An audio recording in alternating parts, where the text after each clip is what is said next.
भावेन प्रमुदितमना तद्वयम् क्षणादाशित स्वर्गी गुणगण समृद्ध लभन्ते सद्भक्ता श्री सुख समाजम् किंतरा महावीर स्वामी नयनपथिगामी भवतु मे महावीर स्वामी नयनपथिगामी भवतु मे महावीर स्वामी नयनपथिगामी भवतु मे। प्रथम तीर्थंकर शब्देव भगवान महावीर स्वामी की परम पूज्य गुरुदेव आचार्य श्री पुष्पदंत सागर जी महाराज की अहिंसा परमो धर्म की प्यारी प्यारी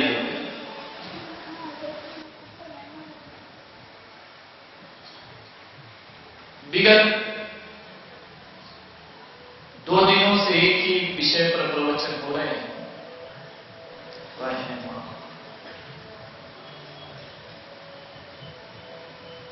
आज इसका उपसंहार करूंगा।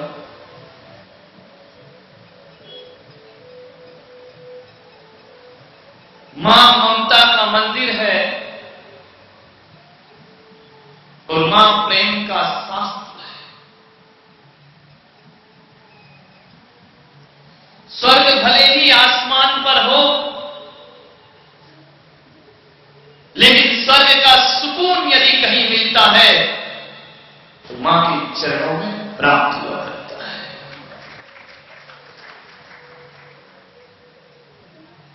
परमात्मा भले मोक्ष पर विराजमान हो, लेकिन परमात्मा की करुणा और ममता के दर्शन करना है तो कभी किसी मां के पास जाकर के देख लेना। मानिएगा, एक काम जरूर करना, रोज सुबह उठकर नमोकार मंत्र पढ़ना।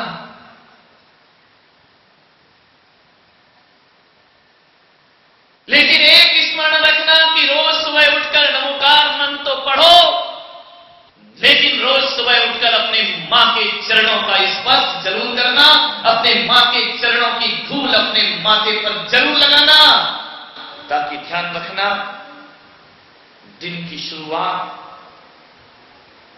यदि मां के चरणों को छू लिया तो दिन की शुरुआत जो होगी ना, एक निस्वार्थ और पवित्र दुआओं से दिन की शुरुआत हो जाया करती है। वह पवित्र दुआएं, पवित्र आशीर्वाद, निस्वार्थ दुआएं सुबह सुबह मां की जरूर लिया करो। प्रातः काल उठई रघुराई, मात पिता गुरु शीस नवाई। माता पिता और गुरु के चरणों में शीश रखते। और रात जब सोने लगो तो अपनी मां की सेवा करके सोना। अरे भले 2 मिनट पैर दबाना, लेकिन अपनी मां की सेवा किए बिना कभी मत सोना। और यदि रात को सेवा करके सो गए तो मैं अंधेरी रात में कहता हूं कि मां का आशीर्वाद तुम्हारे लिए रोशनी का काम करेगा, प्रकाश का काम तुम्हारे लिए। कितनी भी अंधेरी रातें हो, कितनी भी काली रातें हो, और ये आकाश का चंद्रमा आए या ना आए, लेकिन मां का आशीर्वाद मिल गया तो अंधेरे बीहड़ रास्ते भी आसान हो जाया करते। मां का आशीर्वाद लेकर दीजिए। मानिए,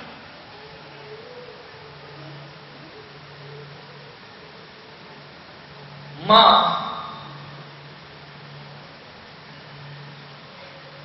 बेटी भी मां से अलग होती है और बेटा भी मां से अलग होता है। ध्यान रखना। एक बेटी को मां पालती है, पोसती है, बड़ा करती है, शादी करती है, विवाह करती है, उसे ससुराल भेज दिया करती है। बेटी भी बुढ़ापे में मां से अलग हो जाती है और बेटा भी मां से अलग हो जाता है, लेकिन दोनों के अलग होने में जमीन आसमान का अंतर होता है। अरे जब बेटी विदा होती है तो मां के आंसू, उन आंसुओं में कोई दर्द या पीड़ा नहीं, एक संतुष्टि का भाव आंखों से बहा करता है। लेकिन जब कोई बेटा अलग हो जाता है तो संतुष्टि का भाव नहीं, बेटे की बेवफाई उसके सामने खड़ी हो जाया करती। ध्यान रखना, एक के अलग होने होने में सुख है और एक के अलग होने में दुख। एक बेवफाई है और एक संसार की रीति रिवाज और रस्म हुआ करती है। मान्यवर, कभी ख्याल करो कि बचपन में जब तुम बिल्कुल असहाय थे तब माता पिता तुम्हारे संरक्षक बने थे, और आज माता पिता बुढ़ापे में असहाय हो जाएं तो हमें भी उनका संरक्षण बनना चाहिए। जब इस धरती पर तुम आए थे तो एक बात बताओ कि सबसे पहला रिश्ता किससे बना था?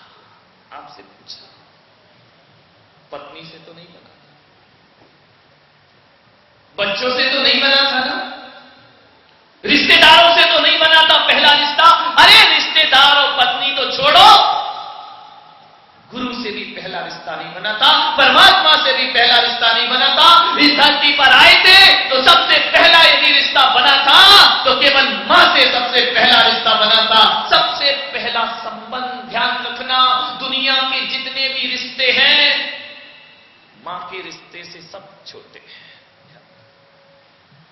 किसी का भी रिश्ता उठा के देखा, अरे पिता का रिश्ता भी छोटा है,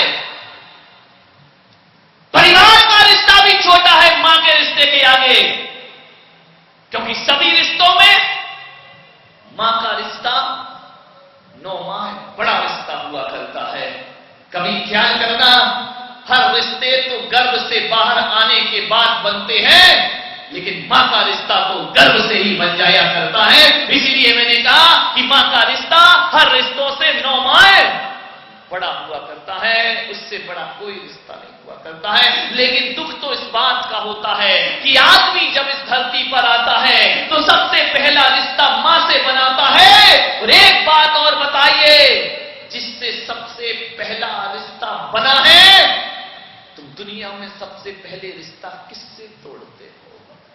सोचिए, मां से ही तो तोड़ते हो। जिससे रिश्ता पहले बना उससे रिश्ता पहले तोड़ दिया। नहीं, हमने तो यही देखा है कि जब जब वासना और ममता में युद्ध हुआ है, ममता पराजित होती है और वासना जीत जाया करती है। ध्यान रखिए। एक लड़का था, आपने कहानी सुन रखी होगी, लेकिन फिर भी मुझे बहुत अच्छी लगती है।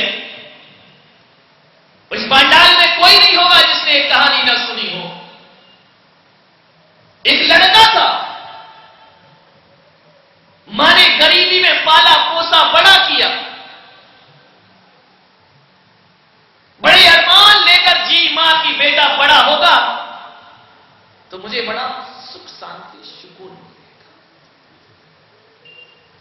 एक दिन वो लड़का ऐसा मनचला हो गया दोस्तों की संगति में कि पढ़ाई लिखाई से ध्यान तो हट गया, उसका ध्यान एक खूबसूरत रूप लावण्य की धनी एक वेश्या पर आकर्षित हो गया। मां को पता नहीं चला, इतना प्रेम में अंधा हुआ, इतना प्रेम में अंधा हुआ कि सब कुछ भूल गया। अब उसे कुछ सुध-बुध नहीं रह गई, बस वो वेश्या ही वेश्या दिखाई देती, खाता तो वेश्या दिखती, चलता तो वेश्या दिखती, सपने में वेश्या आती, प्रेम में डूब गया उसके। मेरे भाई, मैंने कहा ना कि वासना और ममता में युद्ध ठानते हैं तो वासना जीतती है। एक दिन वेश्या ने कहा कि तू मुझे अंधों की तरह चाहता है, तू पागल जानता है कि क्या कर रहा है अपने जीवन में? उसने कहा क्या कर रहा हूं? अरे मुझे देख, मैं पतित हूं, मैं तेरे लायक, तेरे परिवार के लायक नहीं हूं। उसने कहा मैं तुमसे प्रेम करता हूं। वेश्या ने कहा पागल, तू मुझसे प्रेम करता नहीं तेरे पैसों से प्रेम किया करती है। ये तो जिस्म का धंधा है, यहां तो रोज आते हैं लोग। तेरे पॉकेट में पैसे हैं तो बात कर, नहीं तो यहां से जा। बहुत दिन बीते, रोज रोज जाता। एक दिन उसने वेश्या से प्रेम का प्रस्ताव रखा कि मैं तुमसे शादी करना चाहता हूं। वेश्या ने कहा कि पागल है क्या, मुझसे शादी? लोग मुझसे बात करना नहीं चाहते हैं, तू मुझसे शादी करना चाहता है। उसने कहा कुछ भी हो जाए मैं तेरे बिन मर जाऊंगा, प्राणों का विसर्जन कर दूंगा, तू नहीं मिलेगी तो मेरा जीना बेकार है। वेश्या ने कहा जरा और ठंडे दिमाग से सोच ले, तू मुझसे शादी करेगा? बोले हां। बोले समाज क्या कहेंगे, समाज ने मुझे दिया क्या है जो मैं समाज की परवाह करूं? तू उसकी चिंता मत कर, मैं तो तेरे से विवाह करना चाहता हूं। चल भाई, समाज कुछ ना कहेगी, समाज की तू परवाह नहीं करता है, लेकिन कभी सोचा है क्या तेरी मां मुझे स्वीकार करेगी? सोच में बढ़ गया। उसने सोचा कि भाई कोई भी मां स्वीकार तो नहीं कर सकती, तो बोले तेरी मां को राजी कर दिया। बहुत प्रयास किया भाई, लेकिन मां राजी ना हुई। अरे गरीब से गरीब मां भी अपने बेटे की शादी किसी वेश्या से करना नहीं चाहती है। बेटे ने कहा कि लेकिन मैं तेरे बिना तो जी नहीं सकता। तो जानते हो, वेश्या ने कहा कि देख तेरे और मेरे बीच में ये मां बहुत बड़ा घोड़ा है तेरे, एक काम कर, उस मां का कलेजा निकाल और मेरे लिए ले आ, और अपने उस मां के कलेजे के खून से मेरी मांग में सिंदूर भर। अरे बोले ये नहीं हो सकता है। बोले ये नहीं हो सकता तो तेरा मेरा विवाह भी नहीं हो सकता है। वो सोचा, रात भर तनाव में जिया कि मैं करूं क्या, मैं वेश्या के बिना रह नहीं सकता हूं और मां का कलेजा निकाल नहीं सकता हूं, करूं क्या करूं। वो सोचा, अधीर हो गया। एक मन करता कि यार वेश्या को छोड़ देना चाहिए, दूसरा मन कहता कि मैं जीऊंगा कैसे। दो राहे पर आकर खड़ा हो गया जिंदगी के। बहुत सोचा, एक दो दिन उसके घर नहीं गया, लेकिन मन है कि माना नहीं। फिर गया वेश्या के पास कि एक बार अपनी शर्त को बदल दे। उसने कहा शर्त मेरी वही है। लौट कर घर आया, विवाह तो करना ही है। मां उस दिन लेट हो गया घर आने में। मां दरवाजे पर बैठी बैठी इंतजार करती है कि आज हमेशा समय पर आने वाला बेटा आज इतने देर से क्यों आ रहा है। रसोई घर में भोजन बना पड़ा है। मां ने कहा कि जब तक बेटा नहीं आ जाएगा तब तक मैं भोजन नहीं करूंगी। इंतजार कर रही है वह मां। फिर बाहर जाती, फिर भीतर आती, फिर देखती कि कहां गया, अभी तक नहीं आया। बैठी बैठी थक गई। हुआ क्या, इंतजार करते करते दरवाजा खुला है। इंतजार करते करते दरवाजे पर झपकी लग गई, उसकी नींद आ गई।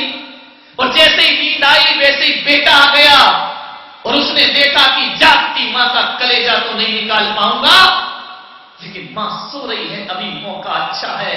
मां दरवाजे पर सिराना लगाए सो रही है, दरवाजे का सहारा लेकर भीतर गया। रसोई घर से चाकू लेकर के आया और चाकू लाकर हाथ कांपने लगे उसके कि जिस मां ने दूध पिलाया उसका कलेजा एक तरफ वेश्या दिखती है। लेकर के चाकू उसने हिम्मत करके मां के सीने में चाकू पार कर दिया। कलेजा हाथ से उठाया, भागा रात अंधेरे में। अंधेरी रात पुलिस पकड़ेगी। भागते गया जंगल में, अंधेरे में भागते जा रहा है। अचानक पत्थर की ठोकर लगी, कलेजा हाथ से गिरा। इसने देखा कलेजा नहीं मिला तो बेश्या से भी मेरी शादी नहीं होगी। ढूंढ रहा है अंधेरे में कलेजे को। जानते हो ये मां का दिल है मेरे भाई। मां के दिल से आवाज आती है, बेटा तुझे पत्थर की चोट लगी, तुझे दर्द तो नहीं हुआ है। देख मैं यहां हूं। अरे बेटा मौत तो मुझे आनी ही थी। मौत तो जिंदगी में एक बार ही आती है, लेकिन आज ये मां धन्य हो गई। अपने बेटे को मरते समय खुशियां लौटा करके जा रही है। गया कलेजा लेकर के बेश्या के पास। बेश्या भी एक औरत थी। दिल दहल गया देखकर खून से लथपथ कलेजा। जैसे ही देखा उसने कहा कि पगले ने क्या किया तुमने? बोले देख मैं अपनी मां का कलेजा लाया हूं और मैं अब तेरे से शादी करूंगा। अब देख तू कहती थी ना कि मां बाधा है, अब अपने प्यार की वो बाधा भी मैंने रास्ते से हटा दी है। ले अब शादी को तैयार हो। जैसे ही खून लेकर मांग भरने लगा, बेश्या ने 2 चांटे गाल में लगाए। बोले जा मूर्ख, अब मैं तेरे से कभी विवाह नहीं कर सकता। उसने कहा ये क्या किया तूने? बोले तेरी मेरी शादी अब इस जन्म में क्या किसी जन्म में नहीं हो सकती है। उसने कहा कि देख तेरी जो शर्त थी वो मैंने पूरी कर दी। बेश्या बोली कि पागल तुझ पर क्या विश्वास करूं मैं? अरे मूर्ख, जो अपनी मां का नहीं हुआ वो अपनी पत्नी का भी कभी नहीं हो सकता है। मैं तुझ पर विश्वास नहीं कर सकती हूं। अरे आज तू मेरे कहने से जो बेटा अपनी मां का कलेजा निकाल सकता है, वो किसी और के कहने से कल मेरा कलेजा भी निकाल के बाहर कर देगा। जो मां का नहीं हुआ वो पत्नी का क्या? मैं बहुओं से निवेदन करता हूं, किसी मां से उसका बेटा मत छीनो और ज्यादा खुश मत हो जाना कि हमारे कहने से हमारे पति ने अपने मां बाप को अलग कर दिया, दोनों सेपरेट हो गए। ज्यादा खुश मत होना। यदि तुम्हारे कहने से तुम्हारा पति मां बाप को घर से अलग कर सकता है तो कल तुमसे सुंदर मिल गई तो एक दिन तुम्हें भी वो अपने घर से अलग कर सकता है। मां बाप कैसी बहू बनना है तुम्हें, कैसी बेटी बनना है? मैं जानता हूं एक बेटी को कैसी होती है वो बेटी कि उसकी सगाई हो गई। आजकल जमाना बदल चुका है। सगाई क्या हो जाती है? शादी भले बाद में हो, मेल जोल ऐसा बढ़ जाता है कि जैसे शादी ही हो गई हो। ध्यान रखिए, ऐसा जमाना आ गया कि सगाई होकर दोनों घूम रहे हैं, यहां जा रहे वहां जा रहे, पूरे शिमला जा रहे, कश्मीर। अभी शादी नहीं हुई है, अभी केवल सगाई हुई है। ध्यान रखना, जो बेटियां जो बेटे इस कदर से घूमते हैं उनकी शादियां सफल नहीं होती। ध्यान रखिए, क्योंकि जो चाहत जो प्रेम शादी के पहले पैदा होना चाहिए, यदि वह सब पहले ही पूर्ण हो जाए तो फिर शादी के बाद कुछ बचता नहीं है। गलत परंपराएं है।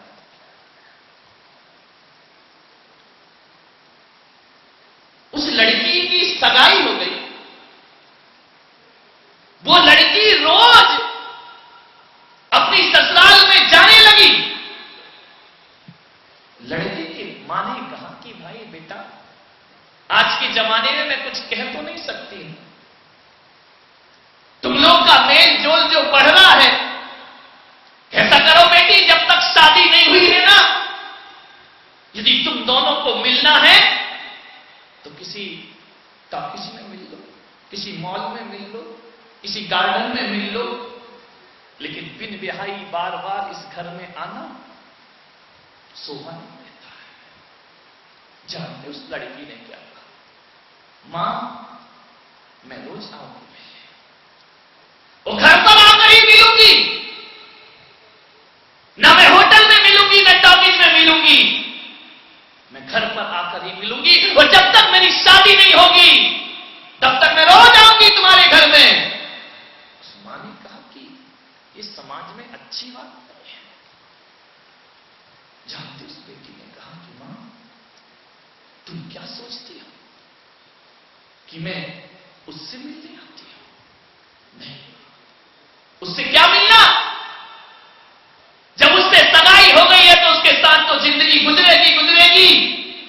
तो महीने 2 महीने नहीं मिलूंगी तो मेरा क्या बिगड़ जाएगा? मां, मैं उससे मिलने नहीं आती हूं। तो फिर क्यों आती है बेटी? मैं इसलिए आती हूं मां, मैं इस घर में आकर ये देखती हूं कि जिससे मेरी शादी होने जा रही है उसका मां बाप के प्रति कैसा व्यवहार है, वह अपने मां के साथ कैसा व्यवहार करता है, अपने पिता के साथ कैसा व्यवहार करता है, वह अपनी मां को इज्जत देता है या नहीं देता है। मैं ये देखती हूं।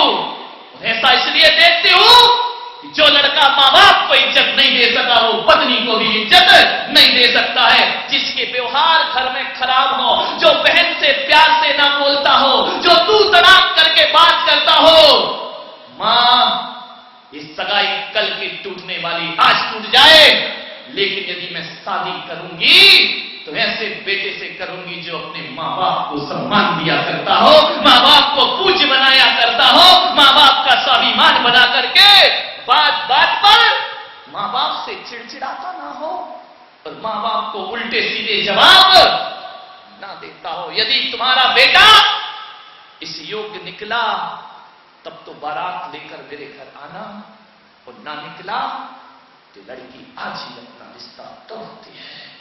जानते उस लड़के की मां ने गले से लगा उस बेटी को कि बेटी, बहुएं तो बहुत मिलती है दुनिया में, लेकिन तेरे जैसी बहू जन्म जन्म के पुण्य का फल करता है। आज मेरे विश्वास हो गया कि जो लड़की मैं अपने घर में ला रही हूं, लड़की इस घर की लक्ष्मी बनकर के आएगी, रिद्धि सिद्धि बनकर के आएगी। बेटा, जब शादी से पहले तू हमारा इतना ख्याल रखती है, ऐसी बहुएं हर घर में किसी को प्राप्त नहीं हुआ करती। सोचिए भाई, मेरी बेटियों, ऐसी आदर्श को बनकर के जाओ, क्योंकि जिस घर में तुम बहू बनकर जा रही हो, इन मां बापों ने तुम्हारे लिए बहुत सपने देखे। सास ससुर सपने देखते हैं कि मेरे घर में एक बहू आएगी, मेरे घर में एक गृहलक्ष्मी आएगी, मेरे घर में ऐसी बेटी आएगी जो मेरे घर को रोशन। कितने सपने मैं कह सकता हूं, जितनी बहुएं यहां बैठी हैं। यदि ईमानदारी से बताएं कि जिस दिन शादी होकर के डोला ससुराल में गया था, और यदि तुमने चेहरा देखा हो, सबसे ज्यादा खुशी किसे हुई थी? मैं आपसे पूछता हूं, तुम जब बहू बनकर आई थी तो दरवाजे पर आरती लेकर कौन आई थी? आपसे पूछना चाहता हूं, किसने मिठाइयां बांटी थी और किसने सहनाई बजवाई थी? किसने कार्ड बांटे थे और किसने सारे घर में जा जा करके कहा था कि मेरे बेटे की शादी है, तुमको जरूर आना है? कितनी खुशियां उस मां बाप ने मनाई थी। मान्यवर, ध्यान रखना, जब बहू बनकर आई थी तो सबसे ज्यादा खुशियां उन बूढ़े मां बाप को होती है कि मेरे घर में बहू आ रही है, मेरे घर में लक्ष्मी के चरण पड़ रहे। आरती लेकर ये वही सास आई थी जिससे आज आप नफरत करते हैं। विचार, ऐसा मत करो, घर में एडजस्टमेंट करो। मैंने कहा था ना कि हर कुएं का पानी मीठा हो जरूरी नहीं है, और ससुराल में हर किसी का स्वभाव मीठा हो ये जरूरी नहीं है। लेकिन हम अपनी नीति से, हम अपने व्यवहार से मीठे खारे कुएं का जल जब मीठा कर लेते हैं तो लोगों के खारे स्वभाव को मीठा क्यों नहीं कर पाते हैं? याद रखिए, आपसे मेरा निवेदन है, जब पीहर में रहने वाली मां तुम्हें याद आती है तो ससुराल वाली मां तुम्हें याद क्यों नहीं आती? वो भी तो मां है, वो भी तो तुम्हें बेटी बना करके दिल जीतो। अपने मां बाप का ध्यान रखना। हरे दुनिया को जीतने से कुछ नहीं मिलता है, अपने परिवार का दिल जीत लो तो फिर किसी कश्मीर की जन्नत में जाने की जरूरत नहीं है। हमारा घर स्वयं में कश्मीर बन जाया करता है। घर को स्वर्ग बनाओ। मान्यवर, मैंने कहा था ना कि मैं ज्यादा समाज के प्रपंचों में नहीं पढ़ता हूं, न मुझे तुम्हारे पंथों से मतलब है, न तुम्हारी पूजा पद्धति से मतलब है, न मैं ज्यादा क्रियाकांड में जाता हूं। मैं तो केवल यही सपना लेकर चलता हूं, मैं तो यही भावना भाता हूं कि मेरी समाज मरने के बाद नहीं, जीते जी स्वर्ग का अनुभव करने लगे, ये परिवार जीते जी स्वर्ग जैसा जीवन जीने लगे। किन बातों को लेकर झगड़े होते हैं? परिवार में वाद विवाद है, भाई भाई से नहीं बोलता, देवरानी जिठानी नहीं बोलती, सास बहू नहीं बोलती है, और फिर जाके मंदिर में घंटों पूजा करते हो। ये सब ढोंग है। जो सास अपनी बहू और बेटी में भेद करती है, वो सास कभी सम्यक दृष्टि नहीं हो सकती है। ध्यान रखिए, कितनी भी पोथियां पढ़ ले, कितने भी व्रत उपवास कर ले, बहू बेटियों में फर्क मत करिए। घर क्या होगा? मंदिर में जाके शांति धारा देखते हो, घर तुम्हारा अशांत बना हुआ है। मैं तो कहता हूं, यदि घर में शांति नहीं है तो किसी भी शांति धारा में इतनी ताकत नहीं है जो तुम्हारे जीवन को शांति प्रदान कर दे। अरे लाख शांति विधान करा लेना, कोई शांति नहीं मिल सकती है। घर में शांति स्थापित करिए। यदि दो सास बहू लड़ झगड़ के मंदिर जाएंगी, तो बाप बेटे लड़ झगड़ के मंदिर जाएंगे, तो विश्वास ना हो तो करके देख लेना, मंदिर में भगवान नजर नहीं आएंगे। तुम भगवान का अभिषेक देखते हुए भी तुम्हारा ध्यान तो उसी लड़ाई में मौजूद रहेगा। तुम्हारा यही चिंतन चलेगा कि अभी घर जाऊंगी, सास ऐसा कहेगी तो मैं ऐसा कहूंगी, वो ऐसा कहेगी तो मैं ऐसा। अरे बहुत सुन लिया, अब सुनने वाली नहीं हूं। तो देख क्या रही हो? सहस्त्र 78 कलसा प्रभु जी के। वाह, ऐसी जिंदगी, हाथ में माला, मन कहां रखा है? अशांति। अरे भाई, घर जितना शांत होगा ना, मंदिर में कितना सुख प्राप्त होगा। मन अशांत हो तो भगवान के दर्शन कैसे होंगे? अरे अशांत चित्त में परमात्मा का चित्र नहीं बना करता है, ध्यान रखिए। अरे जिस पेड़ में आग लगी हो उस पर तो पक्षी भी बैठना नहीं चाहते हैं, और जिसके मन में अशांति की आग लगी हो उसके भीतर कोई महावीर बैठना पसंद नहीं किया करते। शांति रखो। अरे सारी दौलत भी बेकार है यदि मन में शांति ना हो। घर को शांत रखना। मरने के बाद शांत। अभी मैं आ रहा था नसिया जी में, शांति की प्रार्थना रखी गई। बोले क्यों? बोले 2-4 चले गए। मैंने कहा जय हो पंचम। रोज ही 1-2 दिन में वहां उठावना होते ही रहता है। मेरे भाई, मैं आपसे कहता हूं कि घर ऐसा बनाओ, परिवार ऐसा बनाओ कि मर जाओ यदि तुम, तो तुम्हारे लिए शांति की प्रार्थना की जरूरत न पड़े। मैं पुलक सागर तुमसे कहता हूं कि मेरी समाधि हो जाए तो कभी मेरे मरने के बाद श्रद्धांजलि सभा मत रखना। मेरे मरने के बाद कोई शांति की प्रार्थनाएं मत करना, क्योंकि मुझे मालूम है कि तुम्हारी प्रार्थनाओं में कोई दम नहीं है। याद रखना। कितनी भी कर लो, क्या दम है तुम्हारी प्रार्थना में? यदि प्रार्थना में दम है तो जाओ भगवान से प्रार्थना करो कि लादेन को नरक में मत भेजना। जाओ, कर सकते हो। सद्दाम नरक नहीं जाना चाहिए। अरे कोई प्रार्थना नहीं। जब तुम किसी को नरक जाने से नहीं रोक सकते हो तो तुम किसी के स्वर्ग में भी बाधा नहीं बन सकते हो। ध्यान रखिए, कोई मेरी शांति की प्रार्थना ना करे, कोई जरूरत नहीं मुझे। मैं विश्वास के साथ कह सकता हूं कि मेरे मरने के बाद शांति की प्रार्थना मत करना। मैं अपने जीते जी ऐसा जीवन जीऊंगा कि खुद की शांति खुद प्राप्त करके जीवन के लक्ष्य को प्राप्त करूंगा। भीख में मांगी हुई शांति से कोई शांति मिलती है? कितना भी लिख दो घरों में, मरने के बाद फोटो पर लिख दिया स्वर्गीय। अरे मुझे फोटो वाला स्वर्ग नहीं चाहिए, मुझे तो जीते जी स्वर्ग का अनुभव चाहिए। कोई प्रार्थना मत। मैं अपनी शांति अपने साथ लेकर जाऊंगा। परेशान मत हो मेरे लिए। ध्यान रखना। ऐसा जीवन बना लो। अरे मरने के बाद शांत हुए तो क्या खाक शांत हुए? मरने के बाद शांत होना ये मुर्दे की मजबूरी है, क्योंकि वो बोल नहीं सकता है। लेकिन जीते जी जो शांत हो जाता है वो मजबूरी नहीं, वो जीवन की एक साधना बन जाया करती है। शांत हो जाओ। अम्मा जी चली गई, बोले शांत हो गई। अरे अम्मा जीते जी शांत क्यों नहीं हो गई? तो कुछ नहीं रखा है प्रार्थना में, कोई दम नहीं है। अपनी शांति खुद यहां से लेकर चलो। ध्यान रखना, जीवन की सबसे बड़ी साधना मैं उसे मानता हूं, जीवन का सबसे बड़ा मोक्ष मार्ग वही है, वो जीवन का सबसे बड़ी तपस्या वही है कि हम किसी भी कीमत पर अपनी स्वतंत्रता और अपनी शांति को भंग ना होने दें। ध्यान रखना, लाख जिंदगी दांव पे लगा देना, लेकिन अपनी शांति को भंग मत होने देना। अरे जिसने शांति भंग कर दी वो संत किस काम का? लोगों का काम तो कंकड़ फेंकना है, और लहर उठ गई तो शांति भंग हो गई। नहीं भाई, किसी भी कीमत पर दुनिया कुछ भी कहे, अपनी शांति के साथ जियो। घर को शांत बनाओ।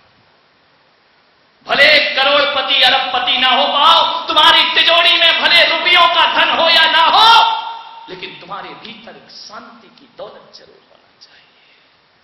क्या हुआ, किसी ने कुछ कह दिया तो? कुछ लोग बड़ी छोटी बातों को बड़ा बना लेते हैं, और कुछ लोग बड़ी बातों को भी हल्के मूड में हल्के मूड में निकाल दो। सासू ने कुछ कह दिया, अरे छोड़ो भाई, कह दिया तो कह दिया, कौन सा बड़ा बुआरी वो हो गया कि अरे हमको कोई कुछ नहीं कह सकता है। अरे सबको कह सकते हैं, कहने वालों ने तो राम को कह डाला, कहने वालों ने महावीर को नहीं छोड़ा, कहने वालों ने ऋषभदेव को नहीं छोड़ा। कहने दो ना भाई, कोई फर्क नहीं पड़ता है। कभी सासू डांट दे, इतना सोच ले एक बहू कि मेरी मां के समान है। यदि बड़े लोग नहीं डांटेंगे तो हमें फिर कौन डांटेगा दुनिया में? ध्यान रखिए, किस्मत वाले हो तुम कि तुम्हारे घर में कोई डांटने वाला भी मौजूद है। ध्यान रखिए। और कभी कोई बहू गड़बड़ काम कर दे, गलती कर दे, तो एक सासू इतनी समझदारी रखे कि गलती तो बच्चों से होती है, बच्चे गलती नहीं करेंगे तो क्या बड़े गलती करेंगे? इतनी सी समझदारी आ जाए। हम संतों के जीवन में भी यही होता है। कोई बात नहीं भाई, कोई फूल बरसाए या सूल बरसाए, कोई फर्क नहीं पड़ा करता है। छोड़ो, दुनिया है। कुछ तो लोग कहेंगे, लोगोné का काम है कहना। प्रेम से घर को सुखी बनाओ। सोशल वर्क करते हो, समाज सेवा करते हो, सारे जगत की सेवा करोगे। मेरे भाई, सोशल वर्क की शुरुआत अपने घर से होना चाहिए। ऐसा ना हो कि सारी दुनिया को सुखी करने निकल गए और घर तुम्हारा नरक बना जी रहा है। पहली सेवा मां, एक बहू थी, बहुत आदर्श बहू, सुबह सुबह उठी, मैं इंदौर में था, मेरे प्रवचन में आई और मैंने कहा कि सबसे बड़ा धर्म है ये कि भूखों को भोजन कराओ, प्यासों को पानी पिलाइए। घर गई, रोज 8 बजे उठती थी, उस दिन 6 बजे उठ गई। नई नई शादी होकर आई थी, किचन में जाकर, रसोई में जाकर काम करने लगी। सासू ने कहा, बेटा तू अभी पहली विदा आई है, ज्यादा काम मत कर, मैं कर लेती हूं। जिठानियां भी थी, सब सो रही थी। उसने कहा कि मां मैं काम करूंगी, आप बैठिए। बोले तू क्यों करेगी काम? बोले मां मैंने महाराज के प्रवचन में सुना है कि भूखों को भोजन कराना धर्म हुआ करता है, खाना मैं बनाऊंगी। सास ने कहा कि भाई अभी कोई भूखे आएंगे तो बांट देना, अभी टाइम थोड़ी हुआ है। उसने कहा मां मैं आपसे कहती हूं कि धर्म क्या है, बहुओं से कह रहा हूं, क्या उसे खिलाना धर्म है जो पड़ोस में रहता है? क्या उसे खिलाना धर्म है जो भीख मांगते घूमते हैं? उस बहू ने कहा मां प्रवचन सुन के बात ऐसी दिल में लगी अरे मेरे परिवार में भी तो कल शाम को भोजन किया था ना। अरे रात भर के भूखे हैं, इनको भी भोजन कराना मेरा धर्म हुआ करता है, मेरा फर्ज हुआ करता है। इनका क्या बाहर के भूखों को ही खिलाना धर्म है? घर के भूखों को खिलाना धर्म है? सोचिए, उत्तम मध्यम जघन्य पात्र को आहार देते हो, सब में दृष्टि भी तो जघन्य पात्र होता है। क्या घर में जिनेंद्र भक्त और साधर्मी नहीं रहा करते हैं? आदमी ने सोच रखा है कि मंगलवार को किसी मंदिर में भंडारा कर दो, हम धर्मात्मा हो गए। अरे मेरे भाई, सबसे पहले अपने घर के बड़े बूढ़ों को भोजन कराओ, घर में जो भूखा है उसे भोजन कराओ। पहला धर्म तो घर से शुरू होता है, फिर वह समाज में पहुंचता है, फिर वह देश में पहुंचा करता है। दूसरों के लिए दानी हो मेरे भाई। सोचो, यदि किसी की शादी हो तो 1000 का लिफाफा देकर आ जाते हैं, लेकिन घर में बूढ़ी सास को कभी दिए हैं तुमने 1000 रुपए कि अम्मा ले, ये पैसा तू ले ले, तो जहां दान पुण्य करना हो वहां कर देना, मेरा मुंह मत देखना बुढ़ापे में।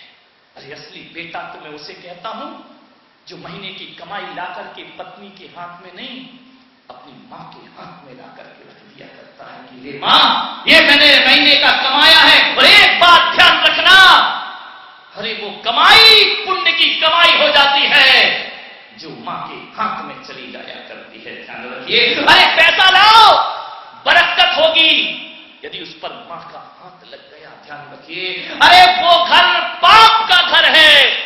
जिस घर में मां बाप बच्चों से पैसे मांगा करते हो, वो घर स्वर्ग होता है जहां बच्चे कमाने के बाद भी अपनी मां से पैसा मांगा करते हो, वो घर स्वर्ग है। उस घर जैसा स्वर्ग दुनिया में कई बूढ़े माँ बाप एक गोली लेने को तरसते रहे, बूढ़े माँ बाप सोचते रहे कि पैसा बेटा देगा तो काम चलेगा। नहीं भाई, अपनी माँ बाप को, बूढ़ों को आकर के दौलत उनके हाथ में रख दो कि मां, ये नोट संक्रामक बीमारी लेकर आते हैं, ले अपना हाथ लगा ताकि मेरे घर में कोई बीमारी प्रवेश न कर सके। मां का हाथ लगवा लो, मां को दे दो पैसे की मां, जहां तुझे दान पुण्य करना हो तो करो, उस घर में धन की बरकत रहेगी।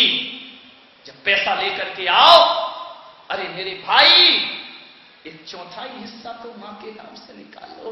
मंदिरों में जाकर पत्थर की माता को चुनरी चढ़ाते हो, घर की पैदा करने वाली मां को एक साड़ी निकालते हो। अरे ये माताओं को चुनरी चढ़ाने से मन्नत पूरी नहीं होती। हर महीने की तनख्वाह में एक साड़ी मां को लेकर आ, फिर किसी देवी को चुनरी चढ़ाने की जरूरत नहीं हुआ करती है। क्यों नहीं लाते हो घर की मां के लिए? पत्थर की मूर्ति को चुनरी चढ़ा, चोला चढ़ा रहे हो तुम लोग, उस मां को चोला पहना। मेरे भाई, एक बात याद रखना, हो सके तो साल में एक बार अपने मां बाप को अपने साथ लेकर किसी तीर्थ की यात्रा जरूर कराना कि चल मां, इस 7 दिन की छुट्टी, 3 दिन की छुट्टी है, चल किसी तीर्थ यात्रा पर हो आते हैं। मरने के बाद मत कहना कि तुझे मुक्ति मिले, भगवान से प्रार्थना है। अरे जीते जी अपने मां बाप की मुक्ति का प्रबंध कर दे, वह बेटा बेटा हुआ करता है। मान्यवर, जीवन को सार्थक करिए। मां बाप जब भी कोई दान, मेरे एक भक्त, बहुत अच्छे सरल स्वभावी भक्त, जब भी वो कहीं दान करते हैं तो अपना नाम नहीं लिखाते, वह अपने मां बाप का नाम लिखाते हैं। मैंने पूछा कि तुम मां बाप का नाम लिखाते हो, अपना नाम नहीं? बोले नहीं महाराज, मैं आज जो कुछ भी हूं तो अपने मां बाप की बदौलत हूं, और जिस मां बाप ने मुझे मेरा नाम दिया है, अब मेरा फर्ज बनता है कि मरने के बाद मैं उनका नाम प्रसारित करूं, मैं उनके नाम का प्रचार करूं। मैं अपने मां बाप के नाम से सब कुछ बनाता हूं। आपसे निवेदन है, अपने नाम से कुछ मत करो। क्या अपना अपना नाम करते रहते हैं? आजकल तो ये नाम की होड़ साधु संतों को भी लग गई है। ध्यान रखिए, नहीं भाई, पूर्वजों के नाम से काम करो, पुण्याई मिलेगी उनकी। उनका पुण्य भी तुम्हारे साथ चलेगा। अरे तुम्हारा पुण्य काम करे या ना करे, तुम्हारा पुण्य कमजोर हो जाए तो मां बाप का नाम लिख दो, मैं कहता हूं तुम्हारा पुण्य बलवान अपने आप हो जाएगा, ताकतवर हो जाएगा तुम्हारा पुण्य। जो भी करो मां बाप के नाम से करो, अपने नाम से क्या करो।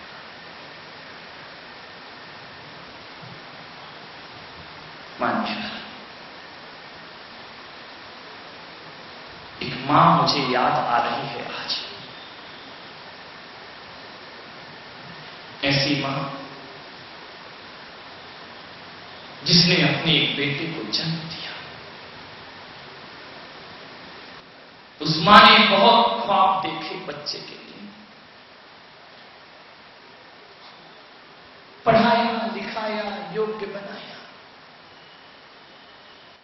अरे गरीब से गरीब मां भी अपने बच्चों के लिए ऊंचा सपना देखा करते हैं। जिसके पास खाने को कुछ ना हो वो भी अपनी औलाद की भोजन की व्यवस्था करते हैं। मां वह है कि आधी रोटी होगी या एक रोटी होगी, तो बेटे से कहेगी तू खा, बेटा कहेगा मां आधी तू खा ले आधी मैं खा लेता हूं।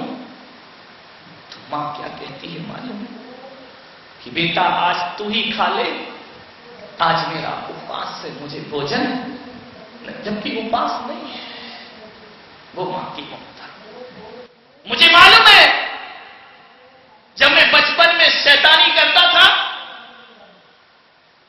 तो मेरे भाई लोग मुझे कमरे में बंद कर देते थे। शैतान था बचपन से, अभी भी हूं, कोई दिक्कत नहीं है। बंद कर देते थे कमरे में, तो मां से कहते थे मां इसको खाना मत देना जब तक ये सुधरेगा नहीं, क्योंकि आए दिन मोहल्ले से उलाहने आते थे लड़ाई झगड़े के। जानते हो स्ट्रिक्ट आर्डर की से भोजन मत देना। मुझे याद है वो मां मंदिर जाने के बहाने मेरे पास आती थी, कहती थी बताना मत, चुपचाप अचार रोटी खा ले, भूखा मत रहना।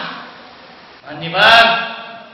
जो अपने बच्चों की सजाओं को भी अपने ऊपर ले लिया करती हैं, दुनिया में वो मां कहलाया करती है, उसे ही मां का दर्जा मिला करता है। झगड़ लेती थी, चुपचाप जाकर के भोजन करा देती थी, ये खा ले, भूखा मत रहना, किसी को बताना मत, ध्यान रखना। वो मां होती है मेरे भाई, उसे मां कहते हैं दुनिया में, जो हजार आंधी तूफानों से लड़कर भी अपने बच्चे के लिए जीवन जिया करती है। उस मां ने बच्चे को पाल पोस के बड़ा किया। दुर्भाग्य यह था कि वह मां बहुत सुंदर नहीं थी,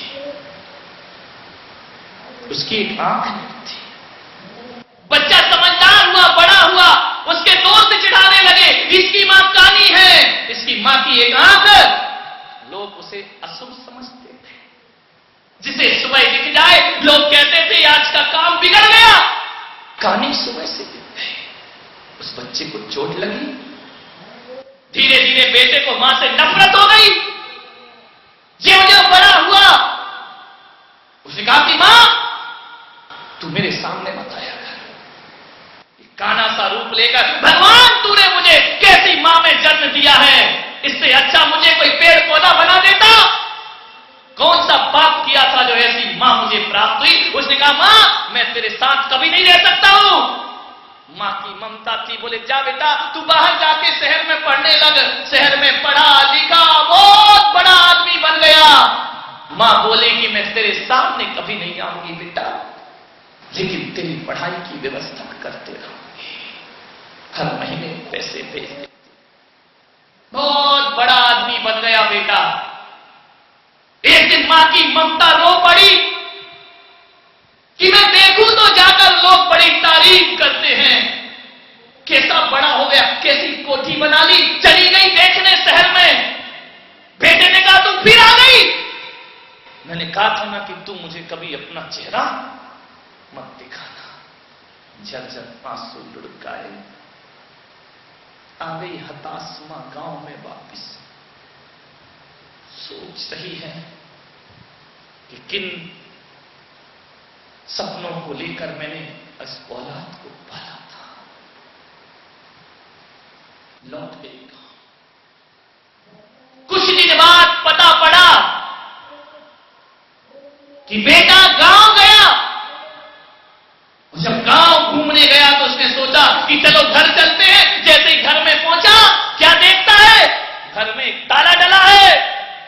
उसने जाकर पूछा, यहां एक कानी मां रहती थी ना बुढ़िया, वो कहां है? गांव वालों ने कहा, तुम कौन हो? बोले, मैं उनका बेटा हूं। बोले, मां कहां है? बोले, पागल, अब फुर्सत मिली तुझे मां की, पूरे गांव क्या पूरी दुनिया में भी ढूंढ ले, अब तुझे मां नहीं मिलेगी, वो दुनिया से विदा हो चुकी है। अरे सोच, क्या जिंदगी तेरी की औलाद होकर भी, जिस मां ने बचपन में तुझे दूध पिलाया और बुढ़ापे में जब मृत्यु का समय आया तो तू उसे अग्नि देने भी नहीं आया। मर गई तेरी मां। ताला तोड़ा मकान का, एक टूटी सी खाट में एक चिट्ठी रखी है। उस बेटे ने पत्र खोला, सोचा कि कोई विरासत दे गई होगी, लेकिन उस गरीब के पास था क्या? पत्र खोला, पत्र में लिखा, मेरे प्यारे बेटे, मैं दुनिया की सबसे अभागी मां हूं, जो औलाद होने के बाद भी उस औलाद के मुंह से मां शब्द सुनने को तरसती रही। इसमें तेरी गलती नहीं है बेटा, शायद मेरा ही प्यार कुछ कम होगा, मेरी ममता में कुछ कमी रह गई होगी। हे अभागिन मां, अरे और तो बच्चे मां के प्यार को तरसते हैं, लेकिन ये अभागिन मां अपने बच्चे के प्यार को तरस तरस के मर गई है। मेरे बेटे, मैं जाते साथ तुझे दुआ देकर जाती हूं, तू खुश रह, लेकिन मेरे बच्चे, मैंने जीते जी कभी तुझे एक राज नहीं बताया। राज में वह राज तुझे चिट्ठी में लिख कर जाती हूं, और मुझे विश्वास है कि जब तक तू आएगा मैं इस दुनिया में नहीं रहूंगी। काश ईश्वर ये पत्र तुझ तक पहुंचा दे।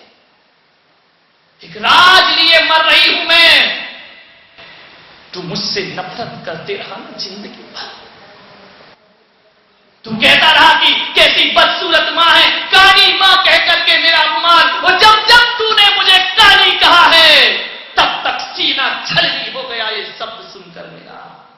लेकिन बेटे, हाँ जी, राज बताती है तेरी मां, कानी मैं नहीं, काना तो तू पैदा हुआ था इस धरती पर।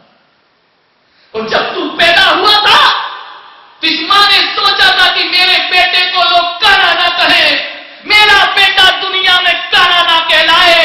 हाँ, जिस आंख से तू देख रहा है वो तेरी नहीं, इस मां की आंख है जो बचपन में तेरी आंख में मैंने लगवा दी थी। मैंने अपना कानापन स्वीकार किया था, लेकिन मैंने सोचा था मेरे बेटे को कोई काना कह करके, बेटे ये मेरी मां का धर्म है।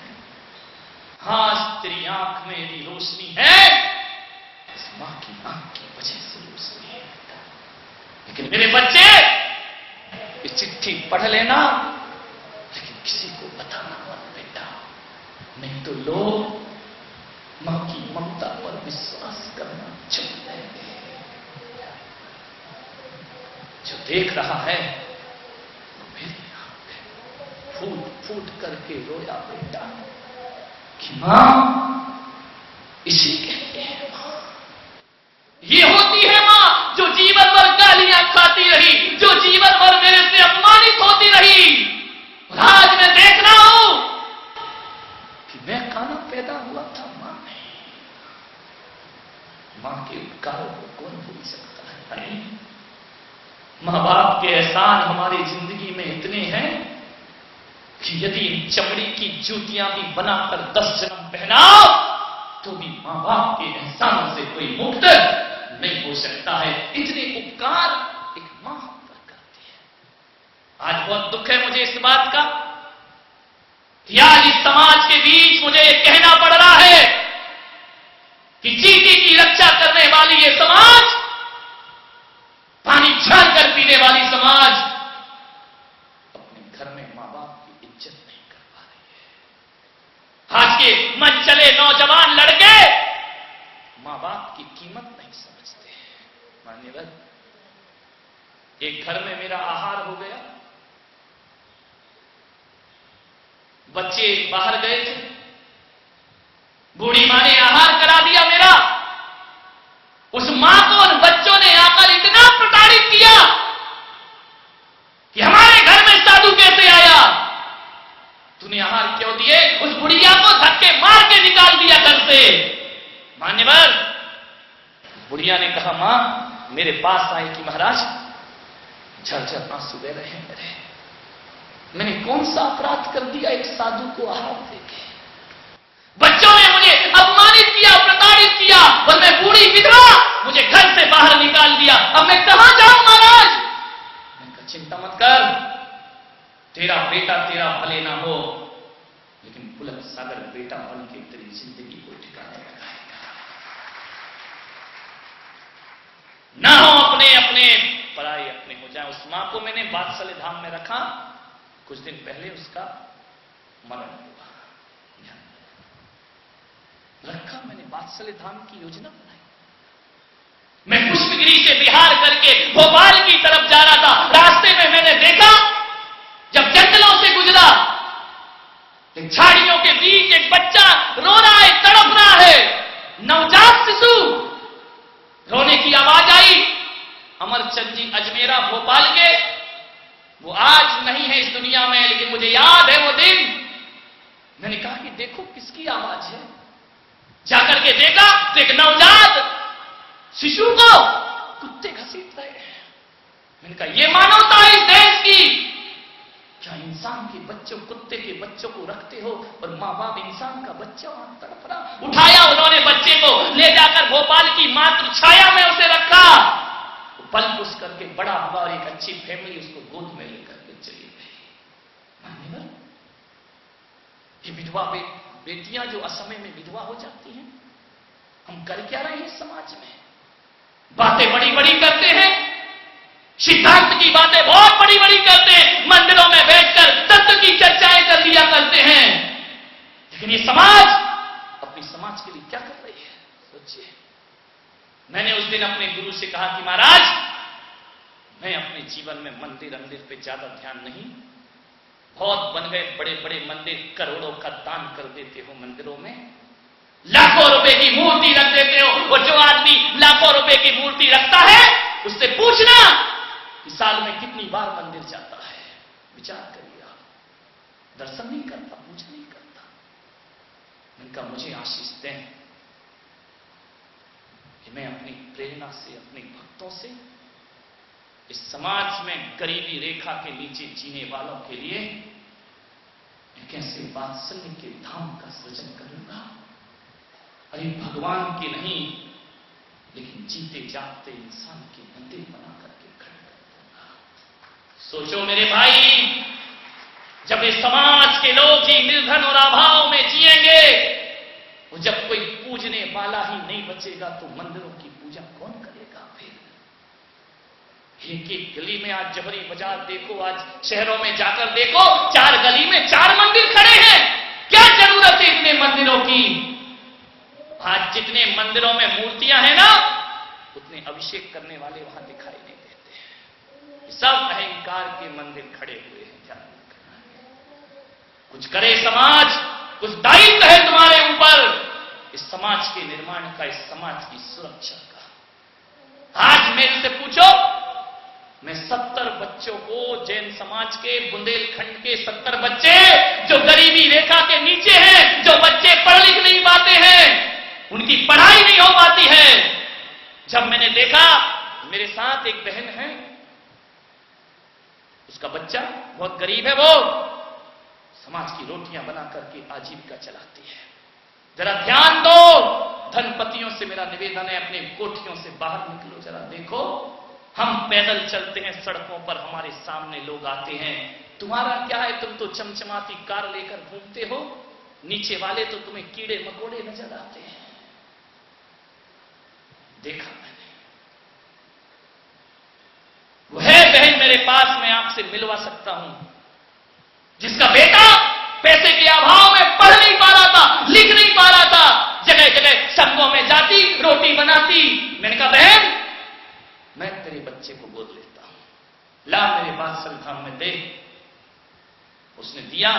हिंदी मीडियम से जो बच्चा पास नहीं होता था, आज इंग्लिश के CBSE बोर्ड से वह बच्चा पढ़ रहा है। और आपको विश्वास नहीं होगा, 7th क्लास में उसने 90% अंक प्राप्त किए हैं इंग्लिश में। कब करोगे समाज का उत्थान? अरे समाज को पढ़ाओ, एक भी बच्चा गरीब नहीं रहना चाहिए, एक भी बच्चा निर्धन नहीं रहना चाहिए, एक भी बच्चा शिक्षा से वंचित नहीं होना चाहिए, तब समाज संपन्न होगी। ऐसे थोड़ी समाज का विकास हो जाता है। पढ़ रहा है वो बच्चा, ऐसे 70 बच्चे हैं मेरे पास। मैं मंदिरों में मूर्तियां नहीं रखवाता, मैं जीते जागते मंदिरों का निर्माण करने का प्रयास करता हूं। आज 21 बूढ़े मालूम है, पढ़े लिखे डॉक्टर तक हैं, जिनके बच्चों ने उन्हें घर से उपेक्षित कर दिया है। आज बूढ़ा जार जार अपने घर में आंसू बहाता है। कौन बनेगा इनका सहारा? सोचिए, मैं आपसे निवेदन करूं, लोग मुझसे कहते हैं अनाथ बच्चों को रखोगे, उसकी जात क्या होगी, उसका मजहब क्या होगा, उसका गोत्र क्या होगा? मैंने कहा वात्सल्य उसकी जात होगी और वात्सल्य उसका गोत्र होगा। क्या आपकी जाति के कारण, आपके गोत्र के कारण एक मानवता को सिसकते हुए सड़कों पर खुला छोड़ दिया जाए? नहीं, पीड़ा है मेरी मान्यवर। आज बच्चे पढ़ रहे हैं, बुजुर्ग रह रहे हैं, मैं इन बड़ी भीड़ में से भी कोई मां ऐसी हो जिसका बेटा दुत्कारता हो ना, मैं तुम्हारा स्वागत करता हूं। स्वाभिमान की जिंदगी जियो, अपने ही घर में ताने खा खा कर जिंदगी क्यों गुजारते हो? आओ वात्सल्य धाम में चलो, नमोकार का जाप करो, समता से समाधि करो। अरे तुम्हारा बेटा तुम्हारा नहीं हो पाया, लेकिन ये पुलक सागर तुम्हारे जीवन को ध्यान करके रखेगा। क्या प्रपंचों में पड़े हैं आजकल लोग? साधु संत भी बड़े बड़े तीर्थ और मंदिरों की प्रेरणा देते फिर रहे हैं, मानवता के लिए कुछ नहीं है। सोचिए आप, एक गाय पे रहम करना आसान है, लेकिन एक बूढ़े मां बाप पे रहम करना मुश्किल हो रहा है। ऐसा सृजन मैं कर रहा हूं। मैं आपसे कुछ नहीं चाहता हूं, मैं आपसे इतना चाहता हूं कि बनाओ ऐसा माहौल कि जगह जगह वात्सल्य की धाम बन जाए। मैं जानता हूं कि ये वात्सल्य धाम, ये वृद्धाश्रम, ये अनाथ आश्रम, ये महिला आश्रम, ये हमारे देश की शान नहीं हो सकते हैं।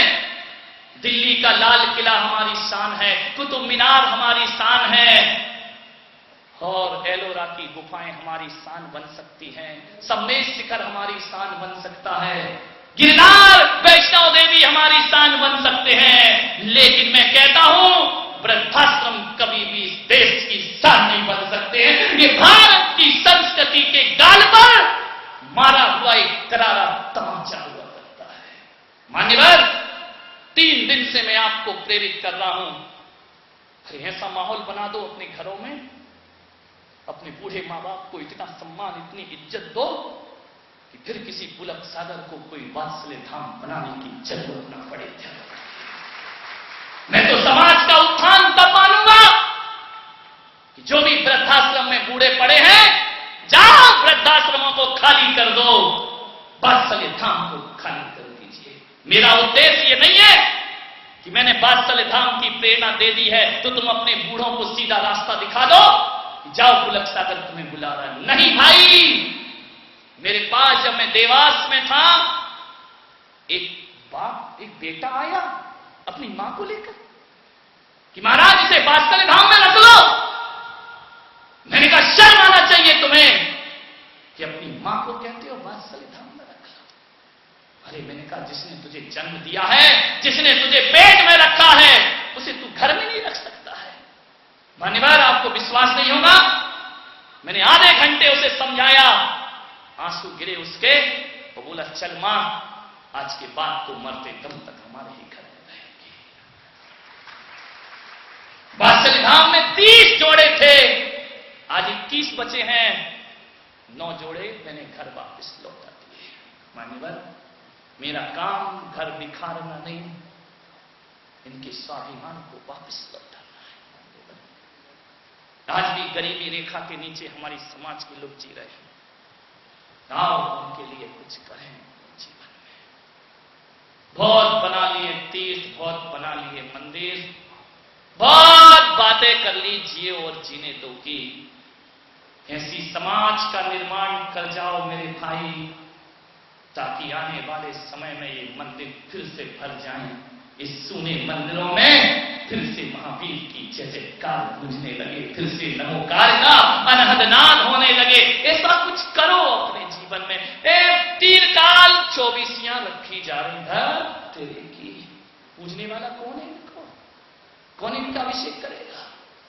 एक मूर्ति से भी कल्याण हो जाता है मेरे भाई, छोटी सी मूर्ति से भी कल्याण हो जाता है। तुम्हारा धर्म तो कहता है कि चावल बराबर मूर्ति भी सम्यक दर्शन को प्रदान कर देती है। वो जिसे नहीं चाहिए 57 फीट के बाहुबली भी उसे सम्यक दर्शन प्रदान नहीं कर सकते हैं।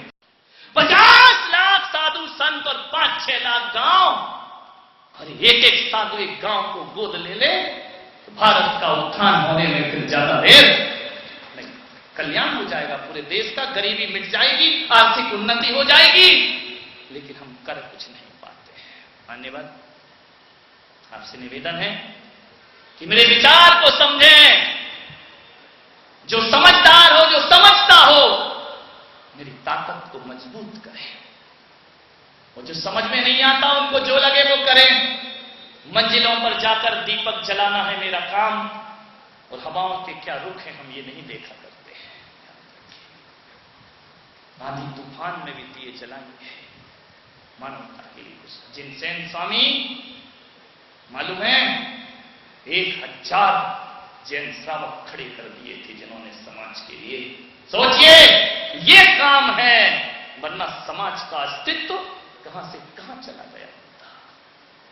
मान्यवर, मेरा पहला प्रयास कि अपने घर के बुजुर्गों को कभी वात्सल्य धाम न भेजना। दूसरा प्रयास, वो जिनकी औलाद नहीं है उनका वात्सल्य धाम में स्वागत है। घरों को बसाइए। आप सबने सुना, पानी गिर रहा था, समय भी ज्यादा हो गया। अपनी बात आज मैं यही विराम देता हूं, कल से विषय बदलूंगा। समय पर उपस्थित हूं, आप सबने सुना। जय